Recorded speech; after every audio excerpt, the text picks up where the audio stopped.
All right. Before we get started, so you're like, who's this guy? Right.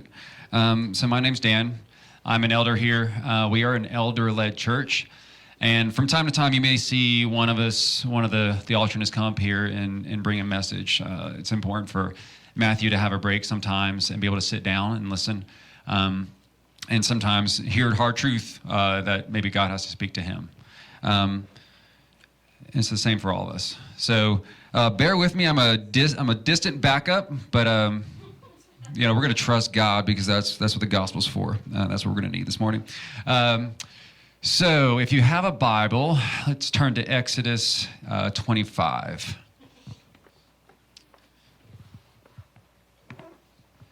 So just so you guys know, Matthew, I sort of think of him as a New Testament guy. And I'm definitely more of an Old Testament guy. So I've told several of you this in the past when I've spoken, but I always look at the New Testament as how the gospel, and I always look at the Old Testament as why the gospel. So I'm gonna give you a little bit of background before we read. So I'll give you a little bit of history for those of you who don't know the distant history. So where we're going to pick up, it's about 500 years past when Abraham was given the covenant of, hey, look, all the world's going to be blessed through your descendants. So this is where we're going to pick up is about 500 years past that. So since then, he was given that promise. He's had a child named Isaac. Isaac had a son named Jacob. Jacob had a son named Joseph. Joseph becomes a slave, gets sold into slavery, goes to Egypt, starts this massive group of Israelites because he's blessed. And then the Israelites are enslaved in Egypt. And that happens for about 400 years. So in Exodus, I'll read you through really quickly what the chapters lead through. So chapters 1 through 12 is all about the Israelites are enslaved and how God frees them from that through all the plagues. Those are all the stories we've heard as kids growing up. A lot of the kids are like, oh, the plagues are really, really cool. Look at God sent all these flies and all these things, and he kills the firstborn of Pharaoh and he frees them using the plagues. Then chapter 13, 14 is all about God guiding his people through the desert and caring for them, providing them food and water. And then chapter 15 and 16 pick up, and he, again, cares for his people, and he leads them to Mount Sinai. And then what happens at Sinai? That's right. Yeah, so Moses is called up to the mountain, and he's given two sets of laws, really. The most important one is the Ten Commandments. That is what we as Christians call the moral law. That is what everything is based upon. Every right or wrong thing that's embedded, that's written on our hearts. When God says the law is written on our hearts, it's the moral law. And he's also given civil laws. So civil laws meaning things how to govern the people. But today we're going to focus a lot on those moral laws.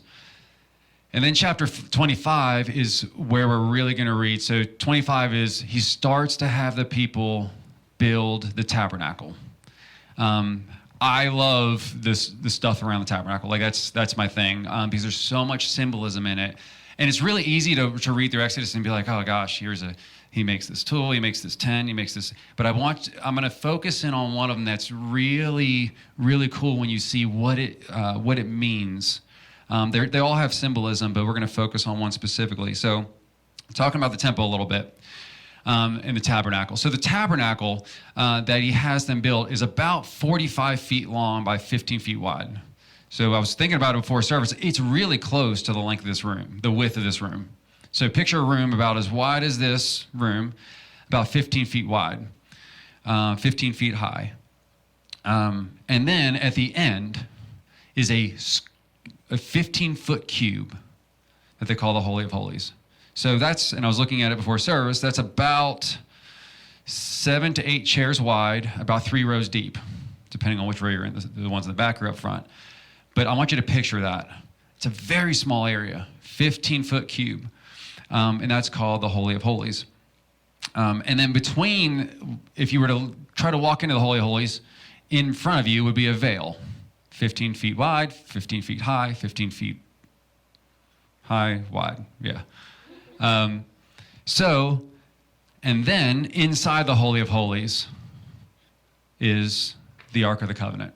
And that's what we're going to talk about today.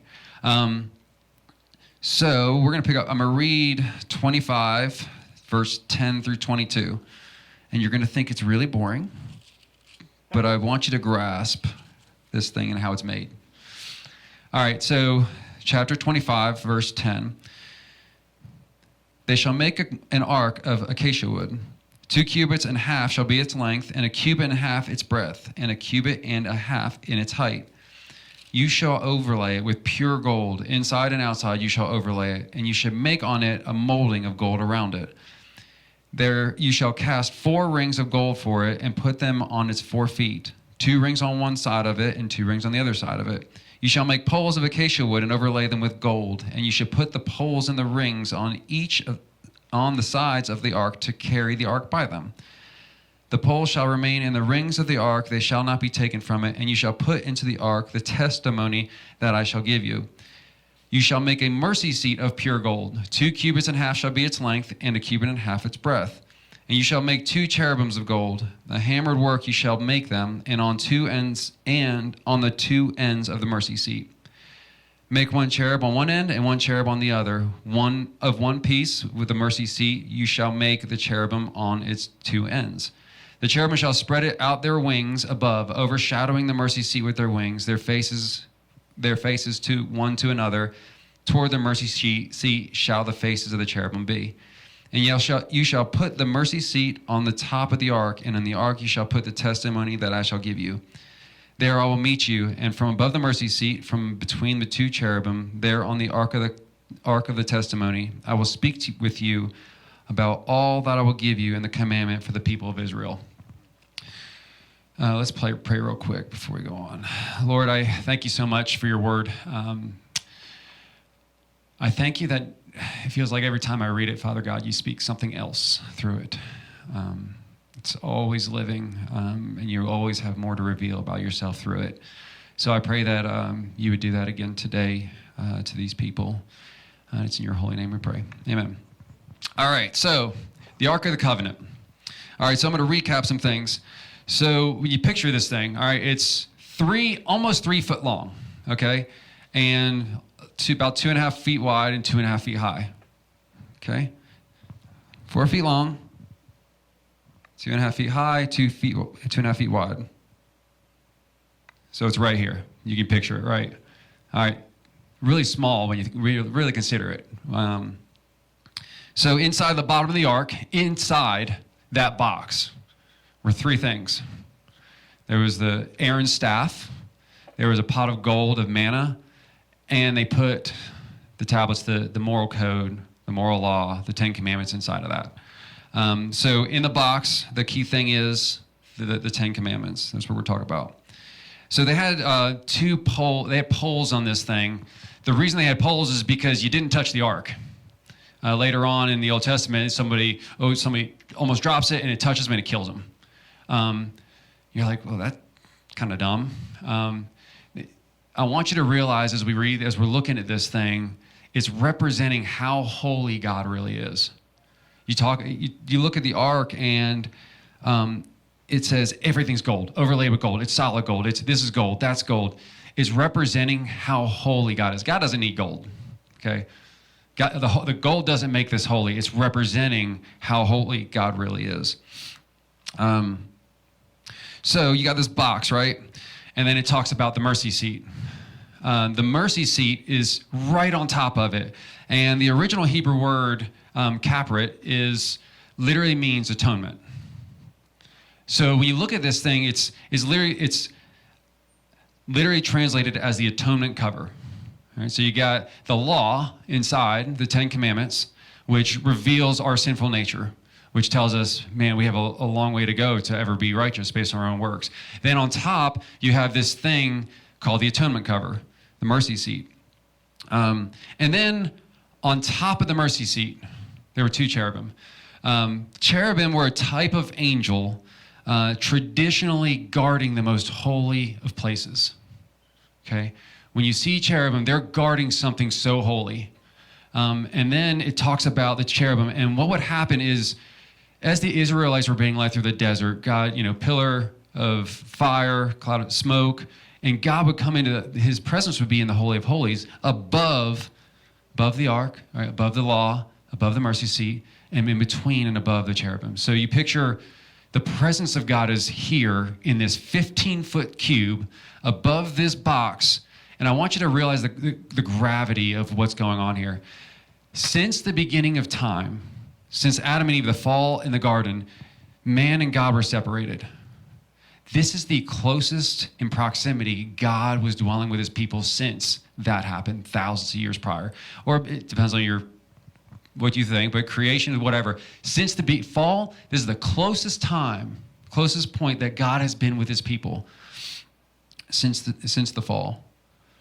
So let's talk about what this ark would be used for. So I'm going to read out of Leviticus 16. I'll skip around a little bit, but I'm going to read verse 1 through 3, and then we'll skip down to 11 through 16. So everything in the tabernacle, we're focusing just on the ark, but everything in the tabernacle had a purpose, had a use, but we're just going to focus on the ark at this point. So chapter 16 of Leviticus, verses 1 through 3, and then we'll skip to 11. The Lord spoke to Moses after the death of the two sons of Aaron, when they drew near before the Lord and died. And the Lord said to Moses, "Tell Aaron your brother not to come at any time into the holy place inside the veil, before the mercy seat that is on the ark, so that he may not die. For I will appear in the cloud over the mercy seat. But in this way Aaron shall come into the holy place with a bull from the herd for a sin offering and a ram for a burnt offering." I'm going to continue down to 11 through 16. "Aaron shall present the bull as a sin offering for himself, and shall make atonement for himself and for his house. He shall kill the bull as a sin offering for himself, and he shall take a censer full of coals of fire from the altar before the Lord, and 2 handfuls of sweet incense beaten small, and he shall bring it inside the veil, and put the incense on the fire before the Lord, and that the cloud of the incense may cover the mercy seat that is over the testimony, so that he does not die. And he shall take some of the blood of the bull and sprinkle it with his finger on the front of the mercy seat on the east side. And in front of the mercy seat he shall sprinkle some of the blood with his finger 7 times. Then he shall kill the goat of the sin offering that is for the people, and bring its blood inside the veil, and do with its blood as he did with the blood of the bull, sprinkling it over the mercy seat and in front of the mercy seat. Then he shall make atonement for the holy place because of the uncleanliness of the people of Israel, and because of their transgressions, all their sins. And so he shall do for the rest of the tent of meeting, which dwells with them in the midst of their uncleanliness. So God is telling Moses exactly how to go through this. When you think about this little room, right? The priest would come in. What he described was, you got to come in and you got to bring coals with you. Be perfect. You got to bring coals so you can't see the presence of God. So you can't see the holy place. Literally blind. So he doesn't see God and die. So me personally, don't put me in that room. All right. They would actually attach bells to the priest's garments. So when the priest would walk in, they'd be listening for bells, because if the bells stop, we got a dead priest.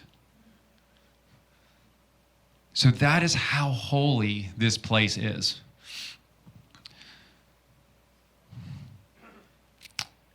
So part of this would be the Day of Atonement. Okay, Day of Atonement. If you guys are familiar with Yom Kippur, the Jewish holiday, that is the annual Day of Atonement. It's when the priest would go in every year and do this, and he would take blood. First, he would take the blood of animal and for himself consecrate and atone for his own sins.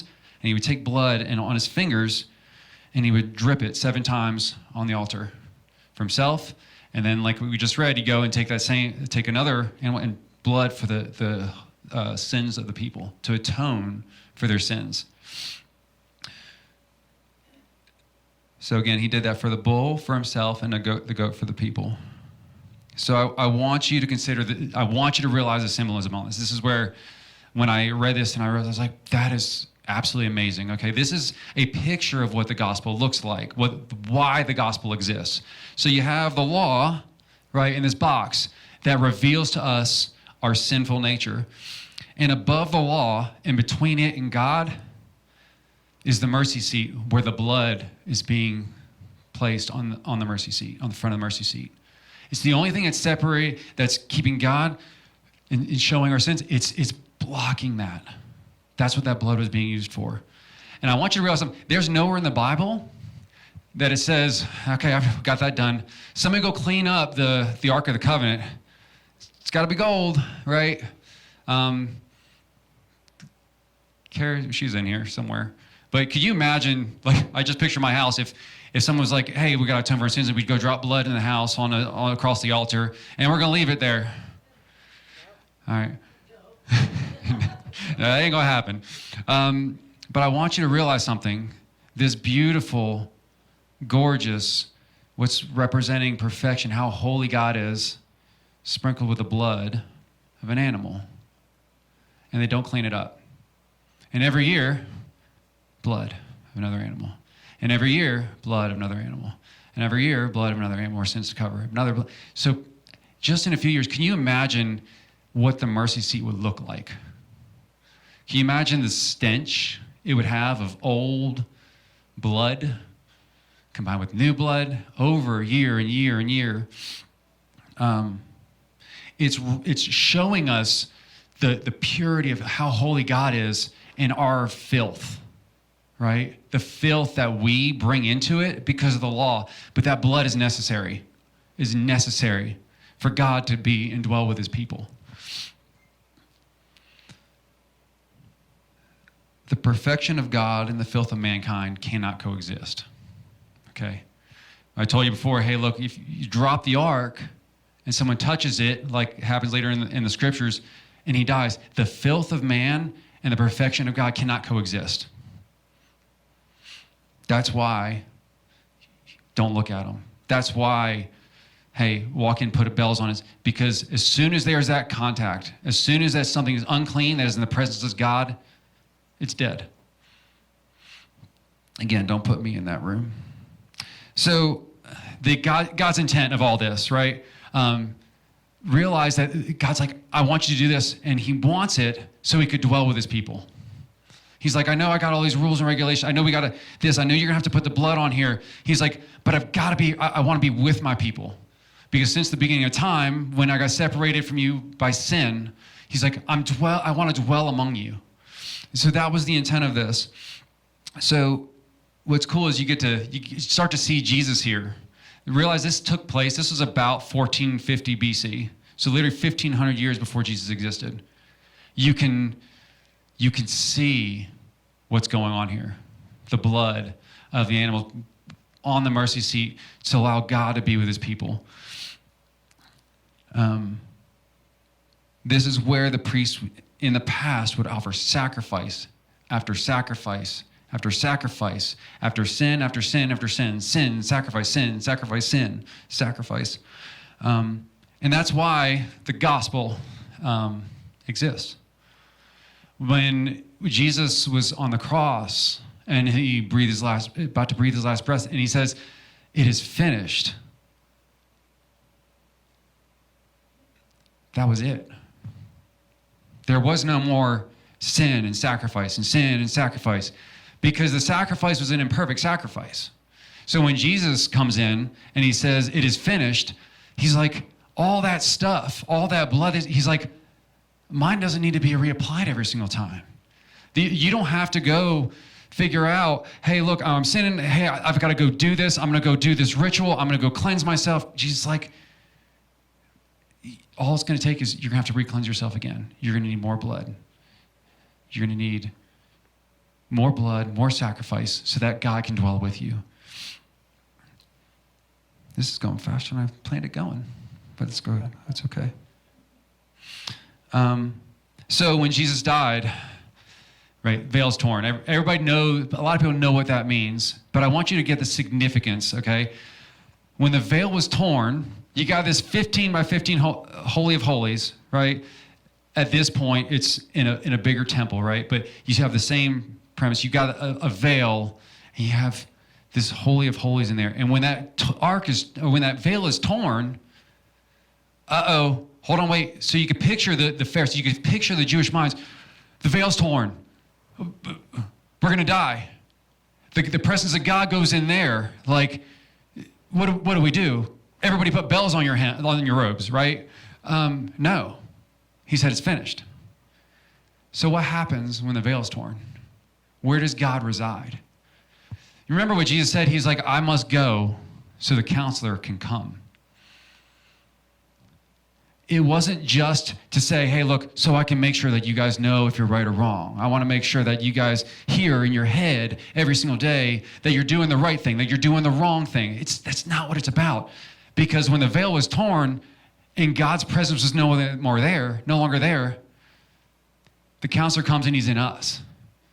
The very presence of God that was in that room, that was hovering above the mercy seat, that's hovering above the ark, that very presence is no longer there. So where's he go? He's in us. So I want you to realize something, that God's no longer, he's not in a temple. He's not in a place. He's not in a church. He's not in a Holy of Holies. He's not sitting above between two cherubim, guarding him from the uncleanliness of man, above a mercy seat where there's got to be tablets with the 10 Commandments written on it. He's not in that place anymore. He's in us. So you think of like many teachers today, you got to go to somewhere holy. It's no different. You can go there. You can go to where you think the holiest place is. You know where the holiest place is? It's in you. It's in me. So when he says he wants to send the counselor to you, sure, it's to counsel you. It's to tell you to turn your heart. It's to sanctify us. But what was God's intent of building the tabernacle? It's to dwell with his people.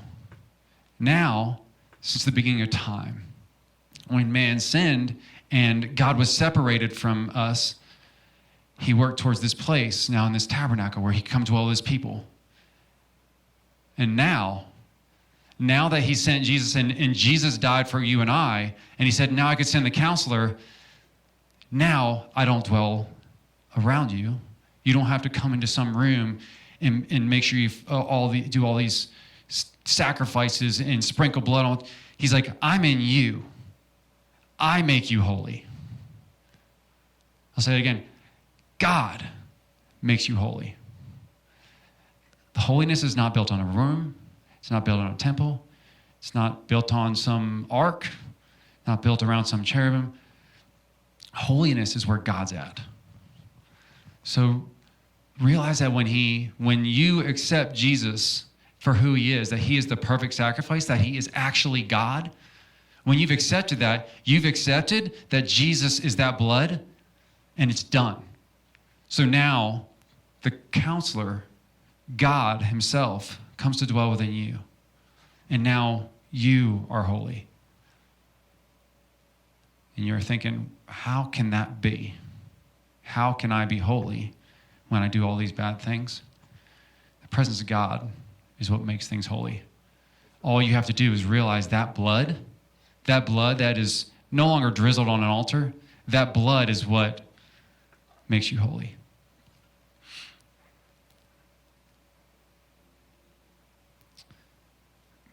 So I'm going to pray. I want to ask you guys something. You guys come up. Go. Maybe you're in the place where you think you have to do something more for God's forgiveness. I've been there. Okay? Maybe you can think of something you did this week. You're like, I can't believe God. I got to figure out what I got to do to make God forgive me. Maybe compare it to this. Maybe that thing, that's your mercy seat. Maybe you're like, hey, look, I got this thing and I've messed it up and God's not going to be able to forgive me. I've got to go sprinkle blood on my mercy seat. Mercy don't exist anymore. That's not where God's at. constantly trying to fix yourself, constantly trying to fix others, trying to sprinkle blood on your altar, trying to sprinkle blood on their altar, because the priest comes in, he's like, I'm going to make sure I take care of my sins, make sure I atone for the sins of the people. It's not where God's at anymore. Jesus is the answer. All you got to do is realize that he is God, and the why of the gospel is that we can't, and he's the only one who can.